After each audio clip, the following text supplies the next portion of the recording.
Sa wakas, Boy Panda finally meets Daddy Josh. Yes, hindi nga makapaniwala at na-starstruck nga itong si Boy Panda.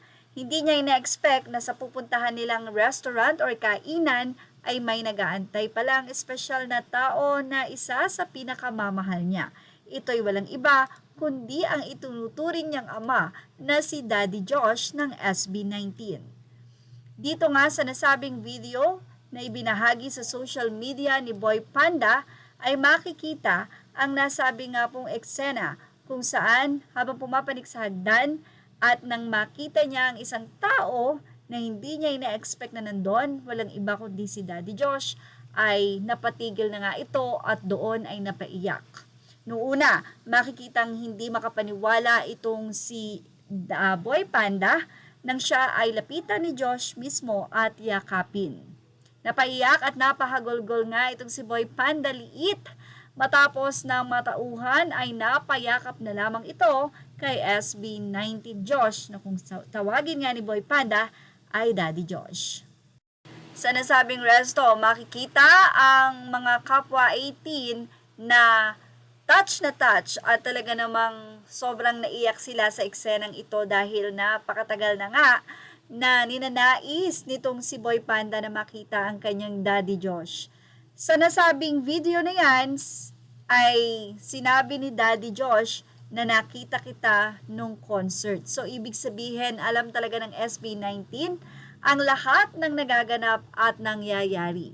Speechless nga itong si Boy Panda at kung ano pa nga ba yung mga sumunod dyan, talaga namang sigurado na itong si Boy Panda liit or ang nasabi nga pong anak-anakan na rin ngayon ni Josh ay hindi makatulog or nakatulog dahil talaga namang sobrang nagulat siya na sa araw na yon ay makikita niya pala ang kanyang Daddy Josh.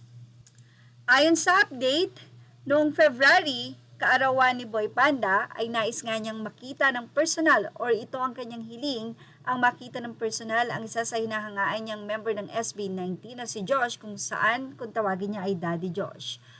Mula sa naging author, wish mo lang ito noong February, ngayon ito na sobrang happy kami para sa iyo Boy Panda. Noong February 8 pa po ang birthday ni Boy Panda, now lang po natupad ang birthday wish, good things happens for those who wait po talaga.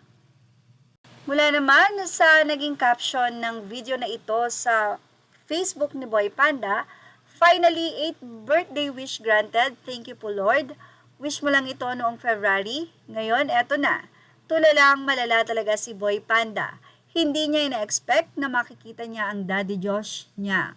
Parang panaginip lang ang lahat at kitang-kita sa mga mata niya ang saya, gulat at excitement sa espesyal na moment.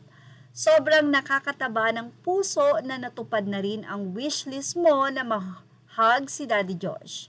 Isang alaalang siguradong habang buhay niyang dadalhin at isang inspirasyong mas magpapalakas pa ng loob niya sa pagpe-perform at pag-abot ng mga pangarap niya.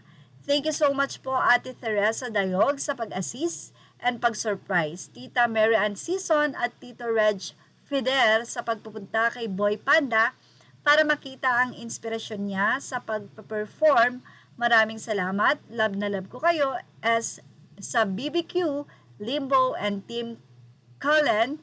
Thank you so much po sa support and love. At sa mga nais po magbigay ng kanilang pagbati sa naganap na nakakaantig na tagpong ito between Boy Panda and SB19 Josh, ilagay lamang ang inyong opinion sa ating comment section. Images and videos are credit to Boy Panda Facebook page.